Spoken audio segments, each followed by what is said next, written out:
ये देख बड़ी बहू, इसे कहते हैं देना।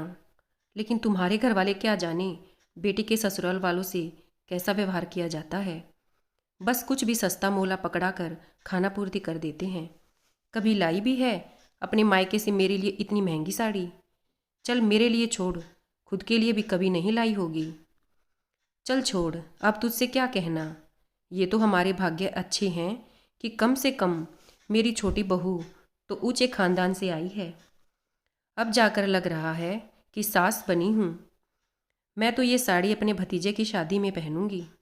अपनी नई नई छोटी बहू के मायके से अपने लिए लाई हुई महंगी सिल्क की साड़ी को देखकर सुनंदा जी छोटी बहू परवारी जा रही थी। सुनंदा जी के दो बेटे थे। बड़ा दुकानदारी करता था और छोटा पढ़ लिख कर अफसर बन चुका था।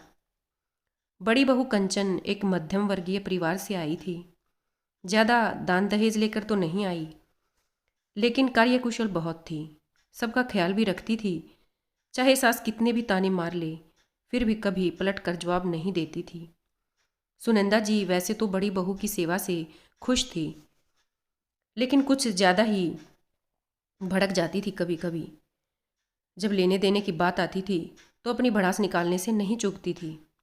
जब छोटे बेटे की शादी एक ऊंचे घराने की लड़की काव्या से हुई तो उसने दहेज से घर भर दिया, तो उसकी भड़ास कुछ ज़्यादा ही भड़क उठी थी। जाहिर सी बात है कि अफसर बेटे के लिए भला गरीब घर की लड़की कौन लाना चाहेगा। सुनंदा जी की नज़रों में अब छोटी बहू का रुतबा बड़ी बहू की इतने वर्षों की सेवा से कहीं ऊपर हो गया था। कंचन जब मायके से वापस आती तो दो चार साड़ियाँ और थोड़ी सी मिठाइयाँ ही लेती थी। वो भी अपनी सास के आगे रखकर कहती कि माँ जी, आपको कोई साड़ी पसंद है तो आप ले लीजिए। सुनंदा जी नाक भौं सिकोड़ते हुए सबसे अच्छी साड़ी उठा लेती। आज छोटी बहू की लाई साड़ी देखकर सुनंदा जी की आंखें फैल गई थी। इतनी महंगी साड़ी तो उन्होंने शायद ही कभी पहनी थी। काव्या भी अपनी सास और जेठानी की बातें सुन रही थी और खुद पर इठला रही थी। जेठानी कंचन का उतरा चेहरा देखकर उसे बहुत आनंद आ रहा था। लगे हाथ जलती आग में थोड़ा सा घी का छिड़काव करते हुए बोल पड़ी, मम्मी जी, हमारे घर में तो कोई भी ऐसे वैसे कपड़े नहीं पहनता। मेरी भी सारी साड़ियाँ और ड्रेस ब्रांडेड ही दिलाए हैं मेरी मम्मी ने। और हाँ, वो जो आपके लिए शादी में जो रिंग दी है ना, वो भी डायमंड की है। जरा संभाल कर रखना। कंचन को सास की बातें सुनने की आदत हो गई थी, लेकिन कल की आई देवरानी के ताने उसे आहत करने लगे, तो वो वहाँ से उठकर काम में लग गई। अब तो ये रोज़ की बात हो गई थी। कंचन पहले की तरह ही काम में लगी रहती और सुनंदा जी काव्या के आगे पीछे घूमती रहती। काव्या कभी घूमने तो कभी शॉपिंग पर निकल जाती। घर के काम में कभी हाथ भी लगाती तो सिर्फ उस समय जब उसका पति घर पर होता। कुछ दिनों बाद सुनंदा जी के भतीजे की शादी थी तो उसमें शामिल होने चली गई। बड़े चाव से उन्होंने छोटी बहू की लाई वो महंगी साड़ी पहनी।